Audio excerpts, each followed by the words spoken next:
All right, let's all get a song. We're going to do two new songs to me.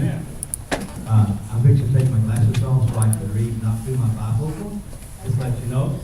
If you need your bifocals, you might want to get them out, put them on, and we'll see. Because reading words are going to be the fun part of this one. Turn to page number 113.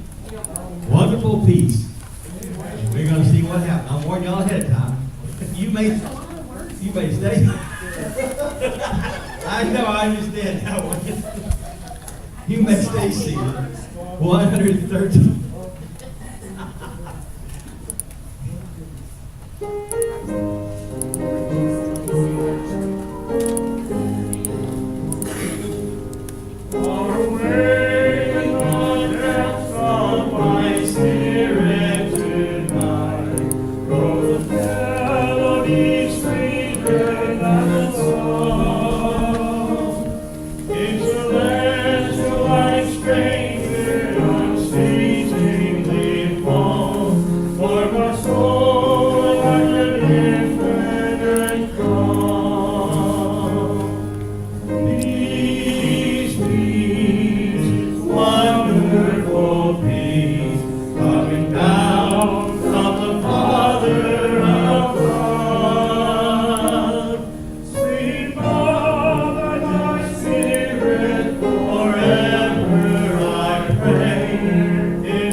We did good.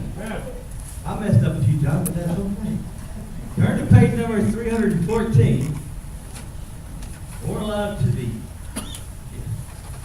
That's what I read the right, not back. Boy, I tell you what, Miss Ruth is really trying to spread my skills out. There you go. And she said, have you ever heard this song? I said, no, ma'am. Oh, it's an old song. I'm old, but that don't mean nothing.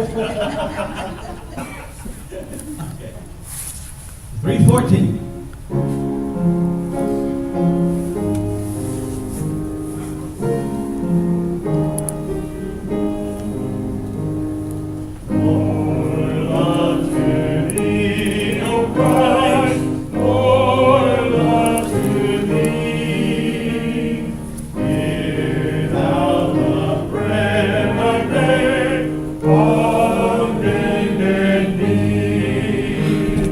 This is my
65 when my hair was brown. The Lord had me there.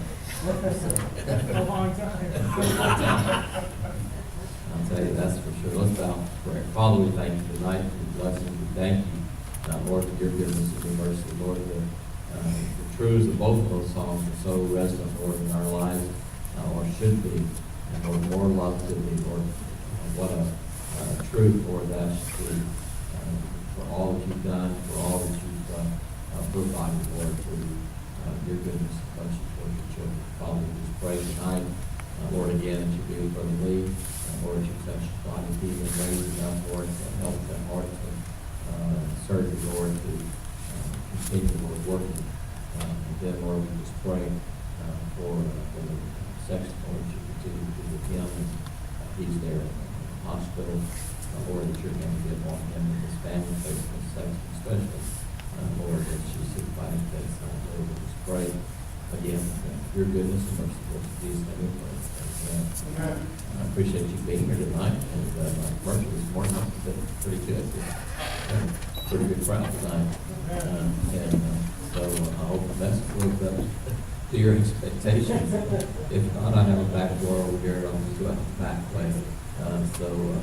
No mob strongly or anything like that for you to sleep. But anyway, I appreciate you being here. Continue to pray for Brother Lee as he recovers from his heart transplant, and of course, those days still in the hospital. Last report was he was doing some better, he did recognize me, and said, you know who this is? And he goes, that's Brother Jim. Anyway, so he knew who I was, and he is doing some better, and he is in the Lord, so continue to pray for him. Pray especially for the sexton.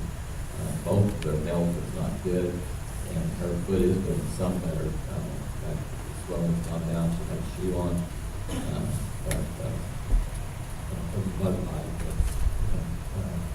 I remember back in 2005 when the sexton was so sick in the hospital, we kept calling the family.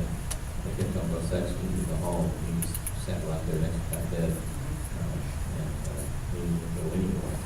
And that's basically what she's doing. She's just not going anywhere. But when you're married 69 years, I guess that's okay. But when my wife was in the hospital, they said, Miss Lamb, we need to go home and get some rest. And all I said, I'll go home when she goes home. Yeah. And so she went home and I came home. Not the same home. Looking forward to seeing her again. Wednesday will be 2 years. Hard to believe. It's so long. Still miss her coordinating and did the age passed. Continue. One other thing is that don't forget, two other things. One is the popcorn for the school. You can help us with that by buying it and eating it. That's more than okay. Or if you can help us by taking some and selling it, that's even better. So help us with that if you will. And then, of course, on October the 29th, which is the last Sunday of this month, we'll have our this Sunday fellowship following the evening service. I'm not going to say it's dinner on the grounds because to some people dinner is night, supper, there's grand confusion there. So, but I put in the bulletin this morning soups and salads. I'm praying for cold weather. Amen. When I put soups in there, I'm praying for cold weather. I went to work last night, and 10 o'clock, I thought, man, it's hot out here. It's hot, humid, and people were coming in to the hotel in the middle of the night. Man, it's hot out there. Yeah, that's unusual, but it's hot out there. Hoping and praying, I guess that's what put it on my mind. Cold weather. I don't even like cold weather. But your favorite soup, salad, or sandwiches, or whatever time of fellowship. If y'all want to play games, you play games. Just be advised that at the 7 hours you have to go to work. So, I might stay up a couple of minutes past my bedtime, whatever that might be. But come and have a good time together, fellowship together. Bring somebody with you. It's always good to get the folks, new folks in, kind of, get to meet us and see who we really are, besides the stuff shirts that actually want to come to church. Right. So, anyway, again, thank you for being here.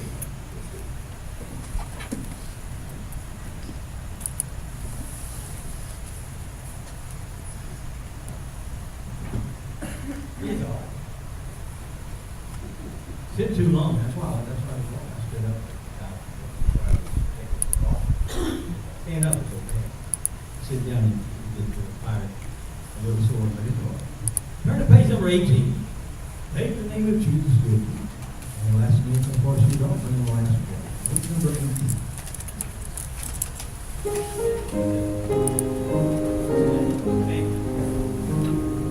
Take the name of Jesus with you, child of sorrow and of woe. It will joy and comfort give you. Take it anywhere you go. Precious name, oh how sweet, hope of earth and joy of man. Precious name, oh how sweet, hope of earth and joy of man. Take the name of Jesus ever as a shield from every snare. If temptations round you gather, breathe that holy name in prayer. Precious name, oh how sweet, hope of earth and joy of man. Precious name, oh how sweet, hope of earth and joy of man. At the name of Jesus I'll be falling prostrate at his feet.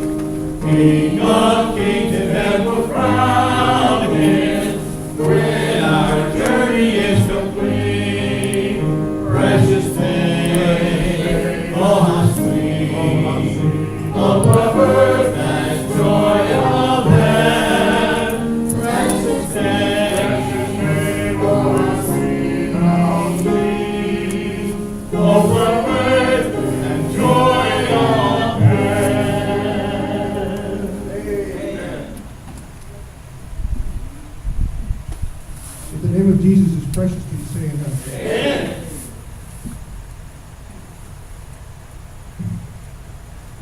Amen. In the book of John, chapter 18, John 15, verses 18 and 19, Jesus says, if the world hates you, you know that it hated me before it hated you. If you were of the world would love his own. But because you are not of the world, because I have chosen you out of the world, therefore the world hated you. Amen. One thing that we modern day Christians seem to have a problem with is that we want to act just like we did before we ever got saved. And, I understand it's difficult. I understand that. Not difficult physically to actually do, it's difficult emotionally because all those people around you, they're trying to tear you down. They want to tear you down. This morning, my parents' Pastor Coffey, he made this comment. He said, you will not have divine opportunity without demonic opposition. Remember, we have an enemy. And he hates you. Right.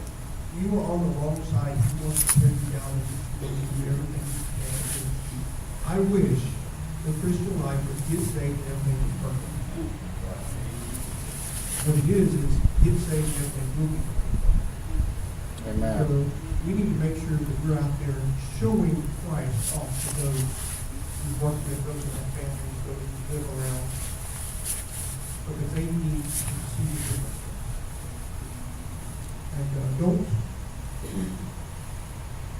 get frustrated when you get feedback, when you get attacked. It's going to happen. People are going to come at you with silliest stupidest thing, and we're gonna blow a gasket all over you. And you're gonna be scratching your head like, what? And you're gonna want to capitulate to make things better. Don't happen. As we see the offering tonight, please remember that we thank you that you have something from the preacher and members of the Lord because they don't know what to do. For the preacher,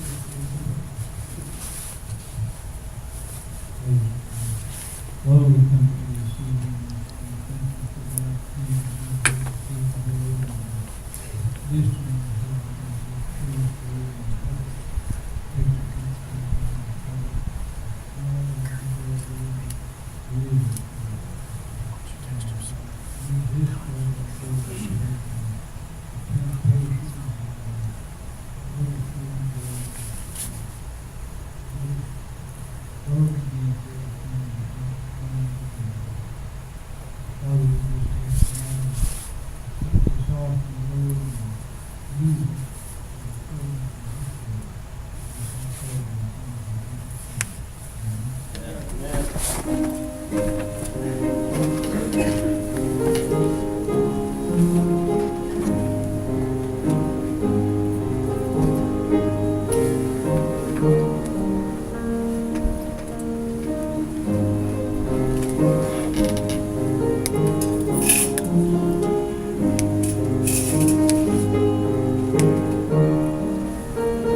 Will please take your Bibles, turn to 2 Kings chapter number 5.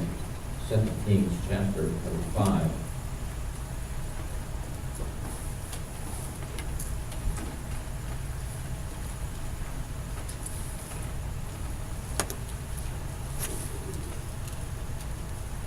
I mentioned this morning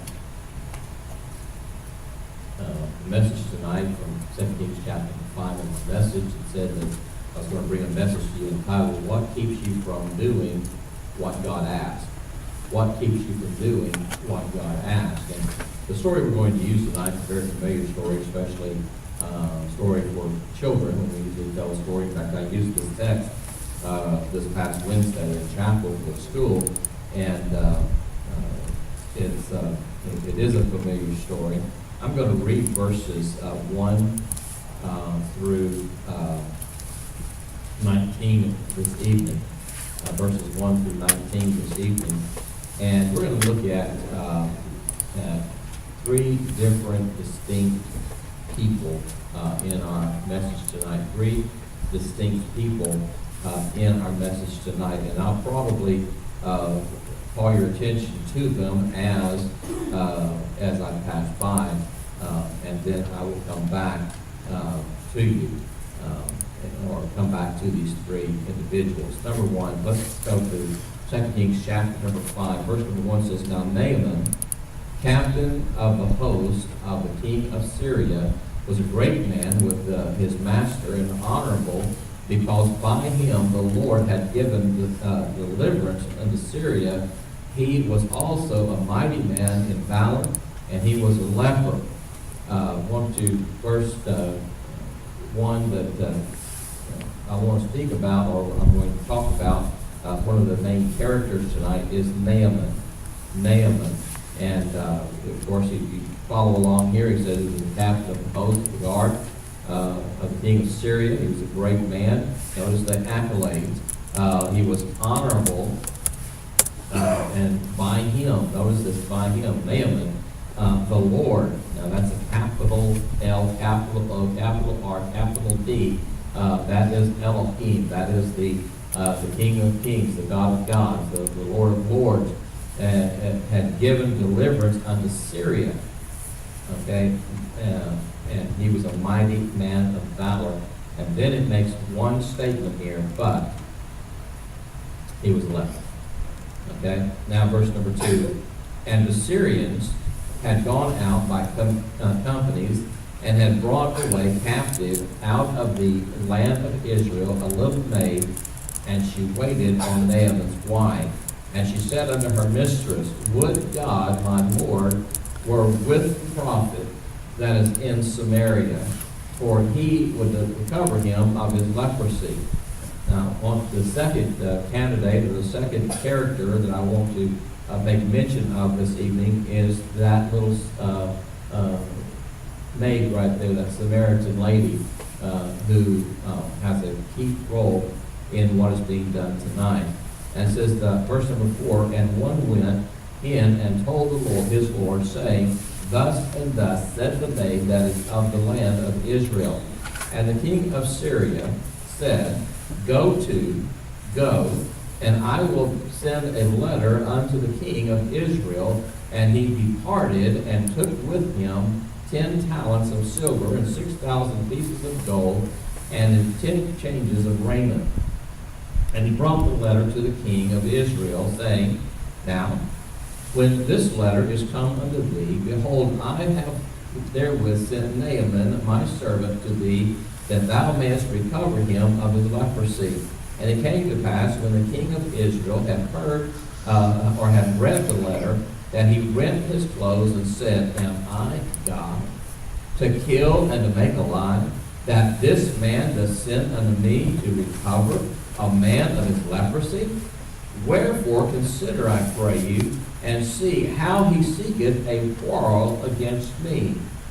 And it was so that when Elisha, the man of God, had heard that the king of Israel, the king of Israel had rent his clothes, that he sent to the king, saying, Wherefore hast thou rent thy clothes? Let him come now to thee, and he shall know that there is a prophet in Israel. So Naaman came with his horses and with his chariots, and stood at the door of the house of Elisha. And Elisha sent a messenger unto him, saying, Go and wash in Jordan 7 times, and thy flesh shall come again to thee, and thou shalt be clean. And Naaman was wroth, and he went away and said, Behold, I thought. Notice that phrase there, I thought. Key phrase right here, I thought.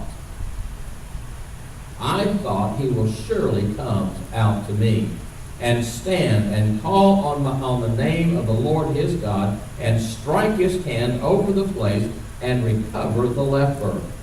Are not Abana and Pharpar, rivers of Damascus, better than all the waters of Israel? May I not wash in them and be clean?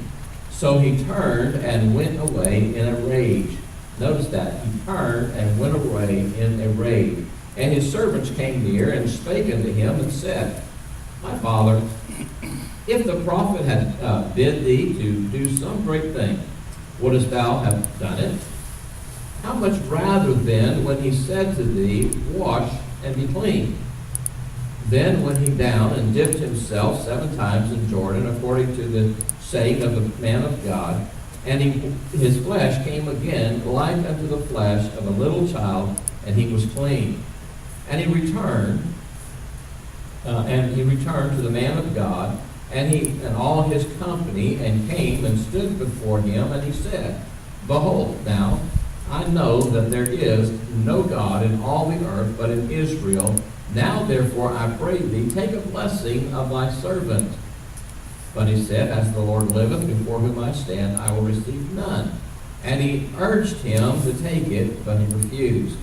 And Naaman said, Shall there not then, I pray thee, be given to thy servant 2 mules, burden of earth? For the servant will henceforth offer neither burnt offering nor sacrifice unto other gods, but unto the Lord. In this thing the Lord pardoned thy servant, that when my master goeth into the house of his God, Rimmon, to worship there, and he leaneth on my hand, and I bow myself in the house of Rimmon. When I bow myself in the house of Rimmon. The Lord pardon thy servant and in this thing. And he said unto him, Go in peace. So he departed from him a little way. Verse number 20 says, But Gehazi, the servant of Elisha, the man of God, said, Behold, my servant hath spared Naaman the Syrian in not receiving at his hand that which he brought. But as the Lord liveth, I will run after him and take somewhat of him. So Gehazi followed after Naaman. When Naaman saw him running after him, he lighted down from the chariot to meet him and said, It is all well? And he said, All is well. My master hath sent me, saying, Behold, even now there be come to me from Mount Ephraim 2 young men from the sons of the prophets. Give them, I pray thee, a talent of silver and 2 changes of garments. And Naaman said, Be content. Take 2 talents. And he urged him and bound 2 talents of silver in 2 bags with 2 changes of raiment, and laid them upon the 2 of his servants, and they bare them before him. And when he came to the tower, he took them from their hand and bestowed them into the house, into the house. And he let the men go, and they departed. And he went in and stood before his master. And Elisha said unto him, Whence comest thou, Gehazi? And he said, Thy servant went no whither. And he said unto him, Went not mine heart with thee, when the man turned again from his chariot to meet thee? Is it a time to receive money and to receive garments and olive yards and vineyards and sheep and oxen and men servants and maid servants? The leprosy therefore of Naaman shall cleave unto thee and unto thy seed forever. And he went out of his presence a leper as white as snow. And the third character I want you to look at tonight, and we're going to look at tonight, is Gehazi.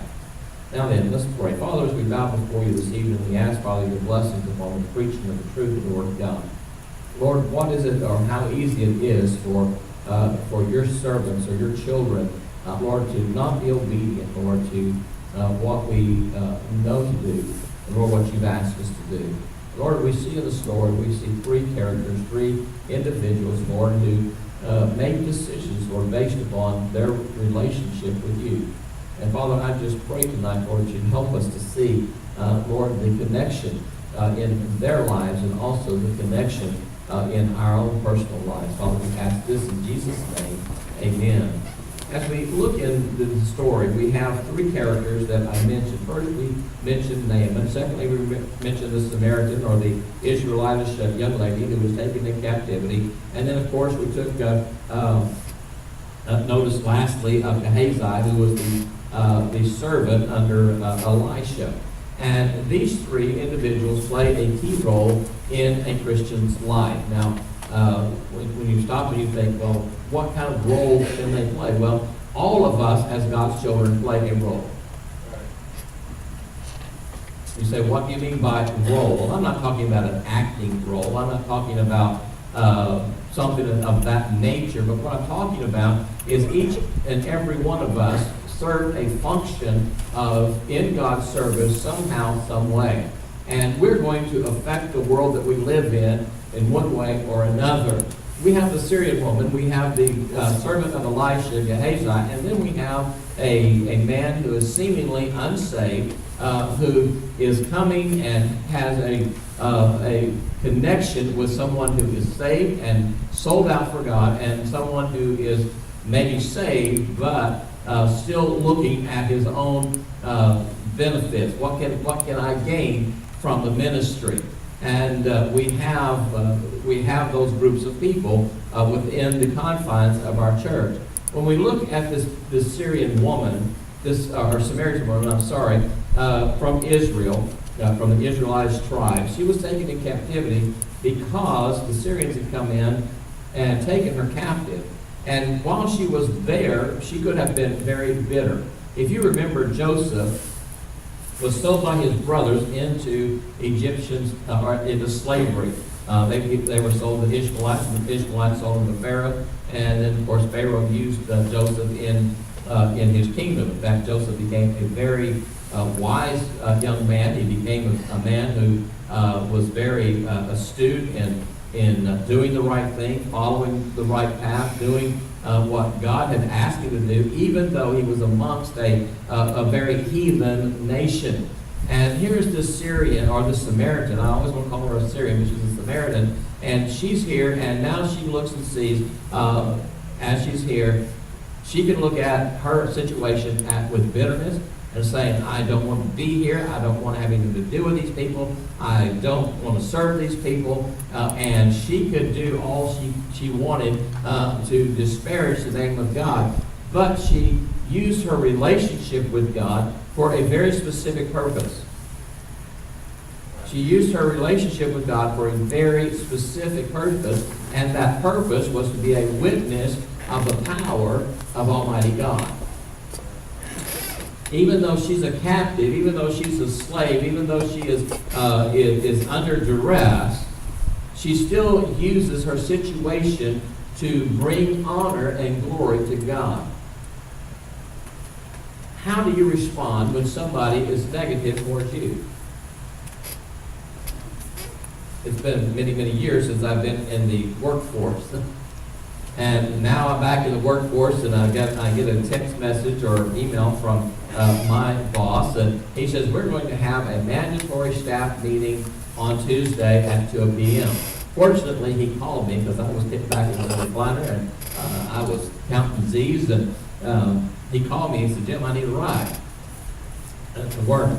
And I said, well, you do know I don't work tonight. And he goes, oh, we have a meeting at 2 o'clock. I said, oh, thank you for calling, because I just totally forgot that. And so we go in the meeting, we sit down, and there's 8 of us in the front desk as a team. And so we sit down, and you know, I'm a people watcher. I like to watch responses of different people. And so we come in and sit down. Well, the manager was not yet there. And the people began to talk. The staff members began talking amongst each other. And I noticed that 2 of them already had in their mind, and they had already determined what was going to take place in this meeting. And so they came with an attitude. You know those people? They automatically assume this is what's going to take place, and so now I'm going to be defensive, and I'm going to defend myself against any attack that's coming my way. Okay?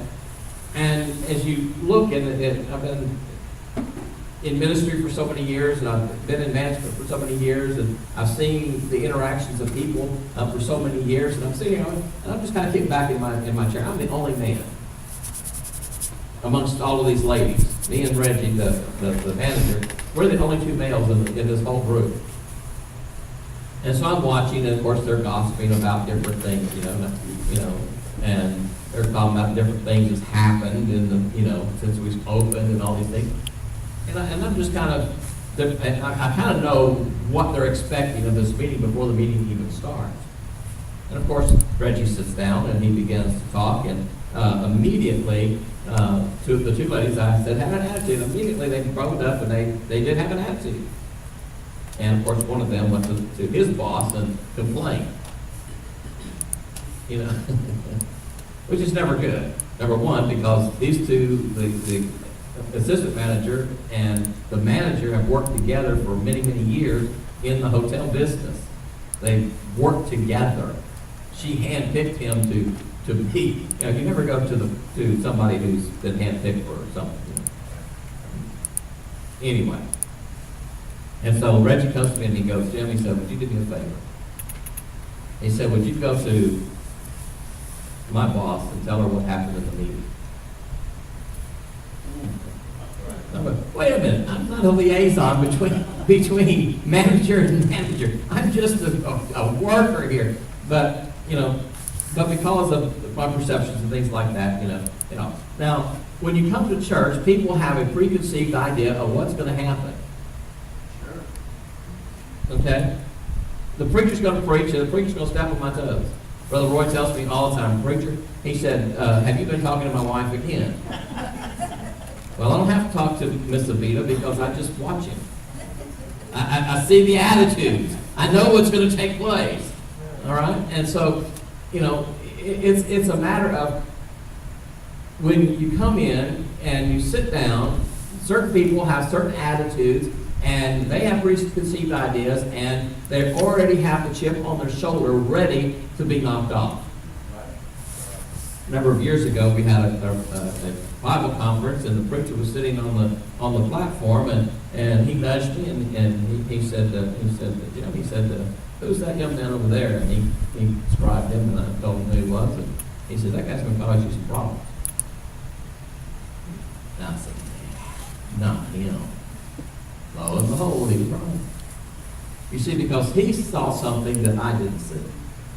Because you've heard the saying, you know, you can't see the forest for the trees because you're right in the middle of it. And here's somebody who stepped away from it and said, hey, I can see something that you can't see. And here's a caveat, here's a warning for you to understand that something's going. Okay, now here is this Samaritan young lady, and she's in this situation, and yet she's still looking for opportunities to be a servant of God. You see, number one, when you're a servant of God, you look for opportunities. Write that down. Okay? When you're a servant of God, you look for opportunities. When you're looking for opportunities, opportunities present themselves. They do. You say, well, they never present them to me. I never see them because you're not looking for the opportunities. You know, one of the prayers that I have in my daily life, whether what time I happen to wake up and what time I ever happen to go to bed, whatever day I think I might be in, is when I pray, I said, God, give me and show me the opportunities that are available to me today to make me look good. Because that's our responsibility. Glorify God. Our responsibility is to make God look good. I don't know, and the Bible doesn't tell us so much about this Samaritan young lady, but evidently because she saw something and she saw an opportunity and she spoke to her master's wife and said, hey, look, if my master would go to Samaria and meet with the prophet there, he would recover him of his leprosy. Somebody took note of that. Why would they take note of that, of this slave, of this servant? I do believe that the reason that they took notice of this servant lady was because they saw a good spirit in her, or a right spirit within her. When you read the book of Daniel, Daniel again was a captive, and he was brought from Israel and from Jerusalem, and he was forced to serve under the king. And but everything you read about Daniel was there was a right spirit that was found in him. When they came and said, now, King, we want to make a decree, and we want you to sign this decree according to the law of the Medes and the Persians, that if anybody prays to any other god for 30 days, that you throw him in the lion's den. And that king was so puffed up with pride, said, man, that's an awesome edict that we ought to sign. I mean, look, praying to anybody, any god but me. I mean, heathen kings, when they look at gods, that it's pantheistic. There's gods everywhere. And they don't really trust in any one particular god. And so he said, oh, that's great. So he signs off on it, signs it according to the law of the Medes and the Persians, which cannot be changed. And then, after the fact, realizes what has happened. When they bring Daniel to him and say, look, here's a man right here. He's doing exactly what the edict says he cannot do. He's praying to his God. What happens? Daniel gets thrown in the lion's den. You see, people, when you are in a situation where you are looking for opportunities to serve God, number two, people recognize that. People recognize that you have a special something about you that's different from everybody else. When I went to work for Hilton Garden Inns, my the big boss who hired me took me and introduced me to Reggie, the assistant manager, and she said, now this is Jim, and he's a preacher.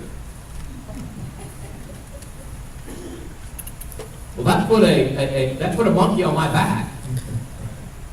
Because now preacher means I have to be, my P's and Q's. I have to be on the level all the time. I have to do everything right. I have to, regardless of what anybody else is doing, because now everybody's looking at me. The very first day that I was there in training, he looks at, we get ready for a break, and he looks at all the ladies that are there, and me, and he says, now ladies, this is Jim, and he's a preacher. Now that puts another monkey on my back, because now I've got all of these ladies that are there, and they're watching me. But the interesting piece of information about that is the fact that these people who are watching me, they see something different, not because of who I am, or not because I'm patting myself on the back, but now they're beginning to say, hey, Jim, would you pray for me about this, or would you tell me? In fact, we had the meeting, I told you about this, where one of the young ladies says, can you tell me how I can know for sure I'm going to heaven? I mean, folks, opportunities present themselves. Your co-workers, your family members, they will all recognize the fact that there's something special about you if you're serving God and doing the right thing. If you're looking for opportunities, I will guarantee you opportunities will present themselves. And people will recognize what you're doing. Brother Mark had to go to work at Walmart.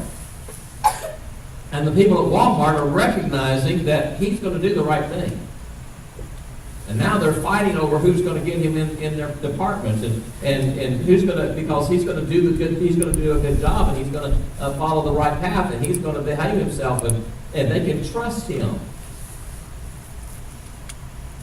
Would to God that would be all of us in the workforce. Yes. We have a responsibility to be a light and a shining star amongst a perverse nation. People need the Lord. Right. A few nights ago, it was probably about a week and a half ago or so, this guy comes to me at the front desk, and he says, I understand you're a preacher. Aghast. He said, I understand you're a preacher. I said, yes, sir, I am. He said, where do you pastor? I said, Garth Baptist Church down the street. And he says, well, he said, I used to be very involved in church. He said, I've got away from it, and he said, I'm doing things I know I shouldn't be doing. And he said, he said, I wish you would pray for me. And I said, absolutely. He checked out that day and came, and he was back again yesterday, checked out this morning. Again, he lives in Tom Hall, and he's commuting back and forth, but they put him in the hotel while he's here. And so, I've had several opportunities to talk with this young man. You see, opportunities do present themselves to the people. And that's where this young lady is.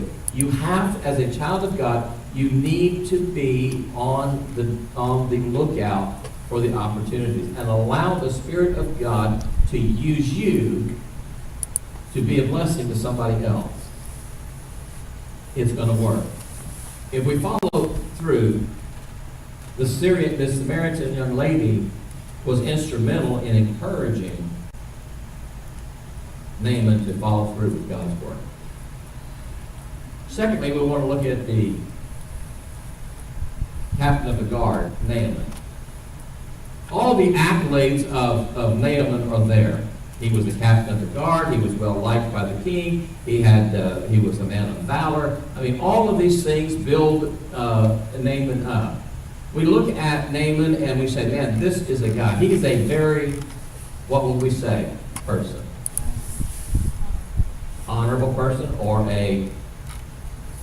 starts with an M, moral person. How many people in your circle of friends or circle of work are very moral people? Moral people. And you say, well, what do you mean by moral? Well, I mean people that are going to do the right thing. They may not be saved and they may not trust God, just like Kurt's friend Rolando. He's an atheist. But he has some attributes about himself that says he's a very moral person. We live in a world where people are moral and they have the idea, because I'm a moral person, then I'm okay. I don't need anything. I don't need a God. Why do I need a God? Because I'm a moral person. I do the right thing. I don't lie, I don't cheat, I don't steal. You know, I don't drink, smoke, and chew, and run with those that do. I mean, basically, we're moral people. But morality, in the sense of being a moral person, is not going to get an individual into heaven. Being an honorable person is not going to get you into heaven. That's trying to put the works before the relationship. That's what we call putting the cart before the horse. The horse doesn't push the cart, the horse pulls the cart. And if you are trying to push the cart, you're going to struggle trying to get that cart to move in the right direction because you're not doing it in the right way. And so very moral people are living very good lives, and they pay their bills, and they treat their wives right, and their children are doing well, but they lack the relationship with God. Now, one of the statements in the text is that he was a leper. And if you follow the teachings of the Word of God, a leper was a person who was could not be within the camp. Very communicable disease. I mean, people who have leprosy, can spread that leprosy. That's why we tell our parents at school, if your child's running a fever, don't send them to school. Okay? If your child has strep throat, do not send them to school. If your child is throwing up at home, don't send them to school to throw up at school. Oh, they're miraculously going to get healed between the house and the school. No, they don't. We have to call parents, and then parents don't want to come and get them because I got to work. But we've got all these teachers and staff members and students who are now sitting. One year we had, I think, was almost the whole third grade class was out with strep throat because one kid showed up with strep throat. Even the teachers know it got sick. Moral people do moral things. And here is Naaman. He's a very moral person, but he has a disease, and that disease is called leprosy. Now, leprosy in the Bible, and I don't want to sermonize, but leprosy in the Bible is a type of sin. It starts in the flesh, and it just gets worse and worse and worse. And that's what sin does in the life. It starts as a small thing. I tell the kids all the time, look, nobody starts out to be an alcoholic. It's just one drink with friends. Nobody starts out to be a drug addict. It's just one drug with a friend. Nobody sets out to be addicted to pornography. Or that's one thing. Phonograph is what I'm thinking. Pornography. Nobody sets out to be addicted to pornography. It's just that door that gets open a little bit, and Satan throws it wide open. And that's what sin is in our lives. It is that wickedness. It is that lifestyle that goes against everything that God is as holy and righteous and godly. And here is a very moral person. He has a disease called leprosy, which is a type of sin. And so what would we say Naaman was? Naaman would be a sinner. Naaman would be a sinner. And here is this maid, and she says, now, if you will go, and the king sends letters to the king of Samaria and says, hey, I'm sending you to Naaman, and I want you to heal him of his leprosy, and here's all these, What would you think? You're the king, you receive a letter, and you go, I'm not a doctor. with any cures for anything. There's nothing that I can do. And so he becomes fearful. And Elisha sends him a message and says, hey, king, put your clothes back on. There's no need to rent your clothes. Just send it to me. Because who did the maid say that he should go to? Was the prophet of whom? Samaria. And he will heal him. You see, the problem is with the world is we're going to everybody in the world to get an answer to our problems. We have a sin problem, and we go to Dr. Phil to help us with our sin problem. I don't watch Dr. Phil anymore. I used to watch him mostly to laugh. It was good comedy. I mean, they were serious, but you'd have a mama come in, and she'd have skimpy dress. I mean, she'd have on a little short, skimpy skirt, and you know, for an older person it was wrong. For a younger person it was wrong, but for an older person it was really wrong. And all made up like a painted barn and all these things. And she comes in and says, well, I just can't get myself dressed right. Say, what? You dress like you dress and you want her to dress different? See, that is the mentality of we want our children to do better than we're doing. We want to force them to do something, and when we're living vicariously through our children, they're going to do what we want, what we're doing. To me, there's nothing worse than a 60-year-old man with balding gray hair, with a ponytail down to his waist, an earring in his ear. I'm going, really? I mean, I'm thinking about putting up my hair in a man bun already, but if I don't get a haircut, it's going to be there. But I mean, why?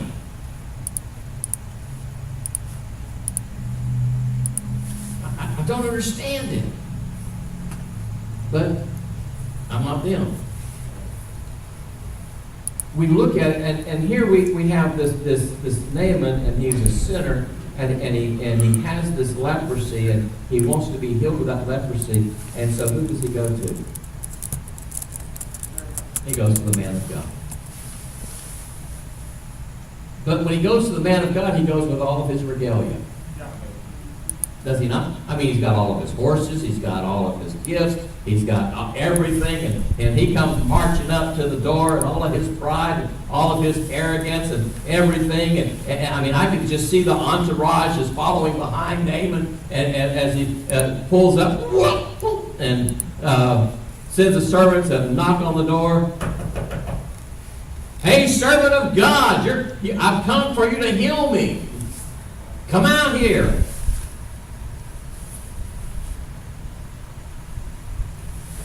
What happened? Elisha says, Gehazi, you go out there and you tell that guy to go down to the River Jordan and dunk 7 times, and he'll be healed of his leprosy.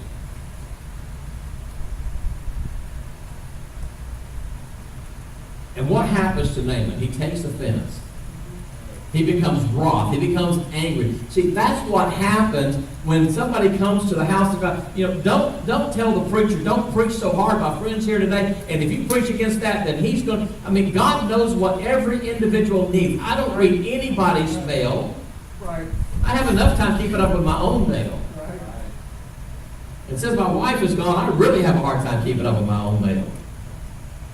I mean, that's not my responsibility, but as the preacher, I go through and I study the Word of God, and I get up here and I preach a message, and while I'm preaching the message, God speaks to your heart totally unbeknownst to me. I don't know exactly what's going on. I don't know how I can preach a message, and it's going to hit every one of you at the same time. And it says that, you know, I've had so many people come out and say, preacher, I mean, I was struggling with that, and you preached on it, and man, that helped me. But then you see those come out and they've got that attitude. Yeah. You try to shake hands, and they walk past you, look at you, think, buddy, I think you've seen me for a little while. You say, you offended that person. No, I didn't offend anybody. If anybody offended them, it's the Holy Spirit of God saying, you need to get that right. Right. You see, the problem in our society today is people don't want to go to church to find out what they need to do to get right. Yeah. They want to be justified in their wickedness and their sin. And believe me, there's enough churches in town, in the Houston area, that will help you and accommodate you. But that's not my job. Amen. That's not my responsibility. My responsibility is to preach the entire counsel of the Word of God. And so Elisha tells the servant, he says, now you go out there and you tell him, you go down to the river Jordan and you dunk 7 times, and when you come out, your leprosy will be gone. I mean, very simple. I mean, when people come to the house of God, they want to know, what can I do to be saved? But they want all of these hard tasks. Well, you got to live it. You got to hold out to the very end. You got to, if you don't hold out, you're not going to make it. You got to dot your I's and cross your T's and make your curly Q's on your D's and your F's and your T's and what all of that. I mean, you've got to get everything in line because you have to keep it. And you've got to work it out. And you've got to work out your own salvation. And you have to save yourself from this untoward generation, as some would say. Putting all of this pressure upon the person that needs to be saved. Said, if you want to be saved, you've got to do all of these things. But then they come to a church like this in the Bible, and you preach a simple message from the Word of God that says, hey, we're all sinners, we're all deserving of hell. Jesus died for sinners, and he paid the price of sin on the cross at Calvary. All you got to do is receive him as Savior of your life. Oh, that's too, It's got to be more to it than that. No. That's what Nathan was saying. It's got to be more to it than that. Yeah. What does it say? He said, I thought the man of God would come out here, pray this magnificent prayer, whop me upside the head, Benny Hinn style. I'd fall on the ground, I'd die. And then my leprosy would be gone. Who does he think he is? He won't even get out of his lazy boy and come out here and put his remote down and even talk to me. Who does he think? I'm an important person here.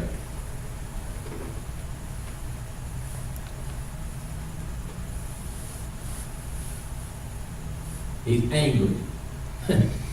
Well, we've got better rivers in Damascus. We got Farquhar. That doesn't go up there. I can't remember the name off the top of my head right now. Thank you.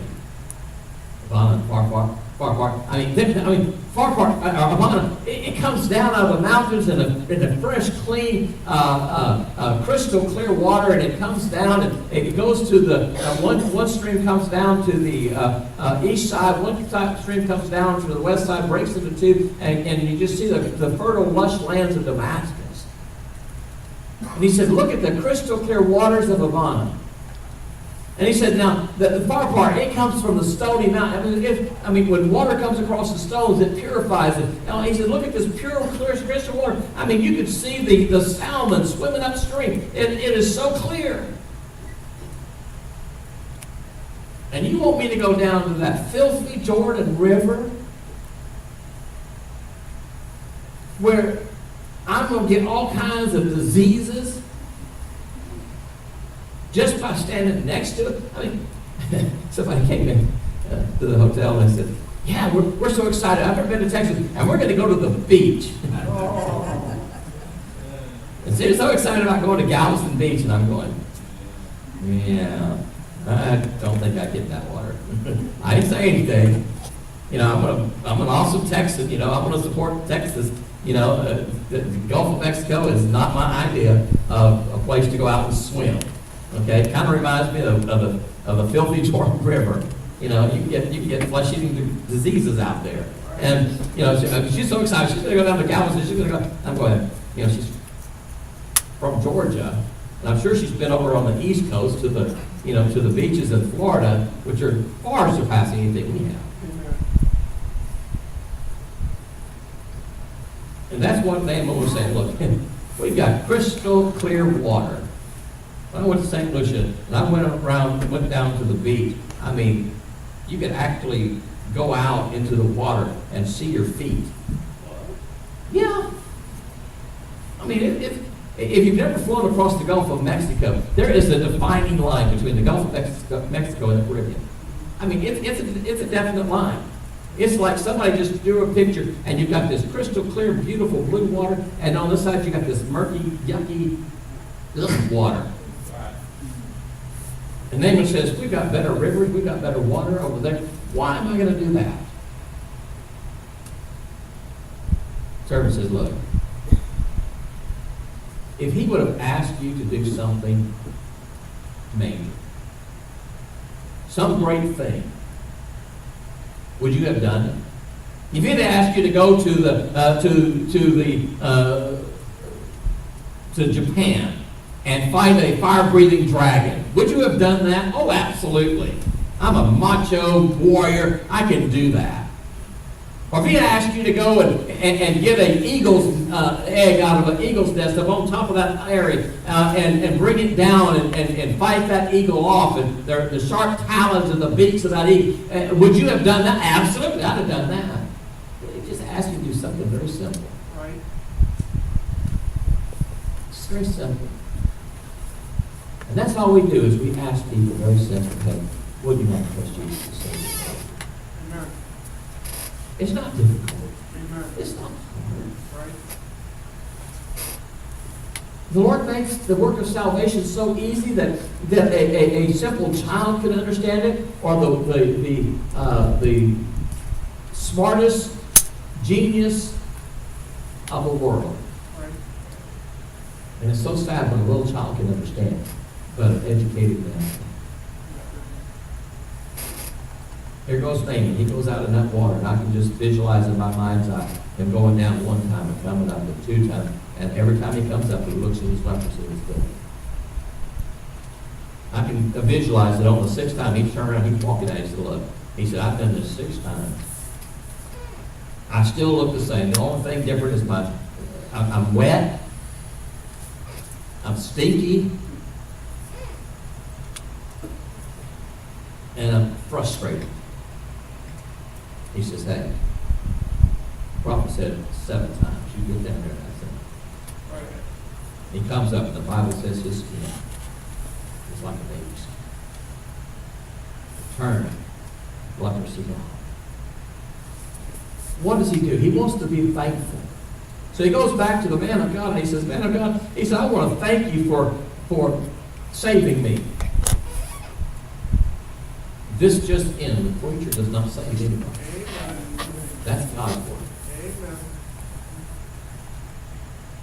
Preacher's walking down the street one day and saw a drunk, and the drunk, he saw the preacher. Hey, preacher!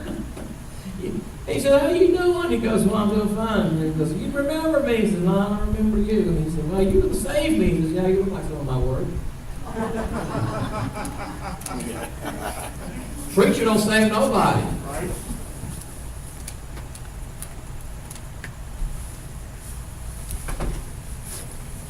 Elisha wasn't there for the accolades, for the praise, for the gifts. Right. He was just a simple servant doing what God wanted him to do. And here comes again Naaman with all his entourage, with all of his gold, all of his silver, all of his regalia. He says, hey, I want to give you a gift. Elijah said, I'm not in it for the money. Right. I'm not in it for the money. Amen. I ain't in it for the money. Amen. He said, no, thank you. Just go and be thankful that God saved you. Right. Just go and be thankful that God helped you. And Naaman makes a statement. He said, I'm going to take 2 bags of earth from here. And I'm going to carry it back to Syria, and I'm going to put it down, and I'm going to make me a place of worship for the true and the living God. But I want God to know that when I go into Rimron's with the king, as he worships his false god, I'm not really worshiping him, I'm worshiping the true and living God. Right. See, because people that get saved worship the true and living God. Right. I mentioned that we have a third individual there, and that would be Gehazi. And Gehazi here is a servant of Elisha, and he's in it for the money. Yes, sir. He goes out and he goes, man, I get nothing. We need money. I was in a church one time years ago, and there was a local beer distributor in the community, and the preacher came to me and said, "Hey," he said, "I want you to pray about this. This beer distributor, he's going to donate a lot of money to the church." And I said, "Really?" Yeah. He says it never happened. I said, "Preacher," I said, "I don't know if that's a good idea. Take money from the liquor." "Well, they've had it long enough." It was the philosophy. And just think about all the things that we can do with the devil's money. And I'm thinking, key word there, devil's money.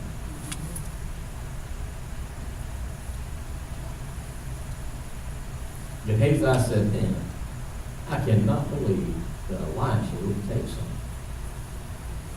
So he gets on his donkey and he starts riding out, and he gets out there to Naaman. He said, "Oh, hold on just a second. My master said there's some guys come in and they need some silver and they need some raiment. Can you compensate us?" Naaman said, "Absolutely." He gives him the garments, he gives him the money and 2 bags, and he sends him on his way. And Gehazi gets back. He sends his servants to carry it for him. And when they get back, he says, "Okay, guys, you just put it right here. I'll take care of it. You can go on back to Naaman." It's amazing how the man of God always knows Right. when somebody's not doing what they ought to be doing. Right. And when Gehazi came in, Elisha said, "Hey, Gehazi, where you been?" "Oh, I didn't go anywhere. I've been right here." Gehazi, you really think that when you left, my heart didn't go with you? You really think that when you sided with somebody against me that my heart didn't go with you in there? And when you chose to follow the wrong path and do the wrong thing, do you think that my heart didn't go with you? The hardest part about being a pastor is when people take it apart. People you've loved, you've prayed for, you've wept with, you've sat in the hospital with for hours, and they take it apart. Gehazi took Elisha's heart that day, crushed it. You see, here's a man who's supposed to be a man of God, who's a servant of God. He's working with the man of God. But he's in it for one reason. What can I get out of it? The ministry is not a business that you get something out of. You say, "Preacher, what do you hope to gain by being the pastor of the Garth Baptist Church?" I don't hope to gain anything. I just asked God in 2005 when He made me the pastor of the church that I die here as the pastor of the Garth Baptist Church. "Oh, you don't want to go to?" No, I'm where I want to be. God's given me a heart for Baytown. I love Baytown. Don't want to go anywhere. It's not about the money, believe me. It's about the souls. Amen. Gehazi wasn't about the souls, he was about reason. How is this going to benefit me? Because when he got that money back, when he got those garments, he wasn't going to distribute that to the poor and needy. You remember Judas, he's disputing with them because they're spending money. He goes, because he held the bag. Don't give that money back to them. They're just going to waste it. No. You follow what God wants you to do. So we have three individuals. We have that Syrian woman who was a captive and a slave, and yet she was willing to serve God in her circumstances. You've got to be willing to serve God whatever your circumstances are. Do you think that I want to work a night shift at the Hilton Garden Inn in Baytown? That is not something that I've ever decided I ever want to do. But it's necessary right now. And God's given me great opportunities there. And when He's finished with me there, He'll close the door and I'll go somewhere else and I'll do something else. But it's about serving God. It's about using my talents. It's about using my skills. It's about using my opportunities to bring somebody else to a saving knowledge of Jesus Christ. Amen. There's a lost and dying world. There's names out there all around the world, in our society, in our community, that need Jesus. Yes, sir. And then we've got the other over here. We've got Gehazi, involved in the ministry. Rather than looking for opportunities to serve, he's looking for opportunities to get unrighteous manner, to get gain. He's in it for the filthy lucre. Folks, do you fall in one of those three categories? Are you like that little maid that says, look, I have opportunities to serve the Lord, and I'm going to be an encouragement and help and strength, and I'm going to be what I can to all people so that I might win some as possible. Are you in that category as a sinner that's away from God that needs to be saved? Has somebody witnessed to you? Has somebody been a witness to you? Or are you like the Gehazi? What can I get out of this? Do you know there's a lot of churches in Baytown and surrounding areas that are huge churches. I mean, they have massive numbers.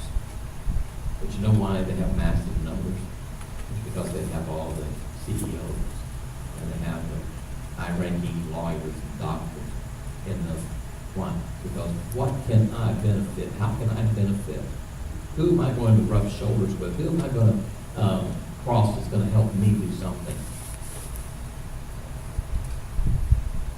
And a lot of people go to those churches because they want to hobnob with other people. Because if they need a doctor, they will be able to go, hey, you're a member of our church, aren't you? Hey, I need a doctor. Can you take care of it? What they're saying is, can you comp my bill? Can you, how can I help you if you're going to help me? Can you help me? That's not what it's about. Amen.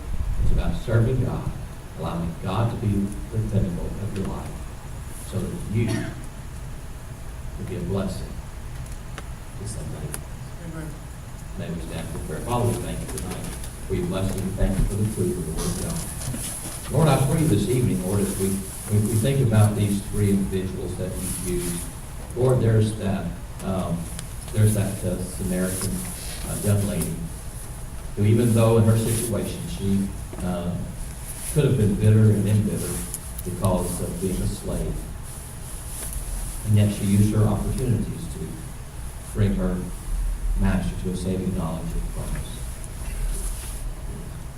There's that man out there that's seeking, who's got that sin in his life, and he needs somebody that's going to be a good testimony. Somebody's going to be somebody that's going to share the truth of the Word of God that they might be saved. And Lord, they're looking for that answer.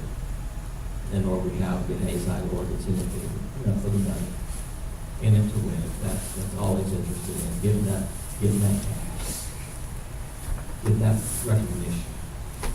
Lord, I pray that as we come to this time of the altar this evening, It's altar time. First, we spoke about this morning, making use of the altar. Lord, that if you spoke to a heart, Lord, that those whose hearts were spoken to, we do business with you right here, right now, at this particular time. Lord, we need people like that very thing that's willing to stand up and be counted for you. Lord, bless the invitation. It's our prayer in Jesus' name. Our heads bowed, our eyes closed, no one looking around.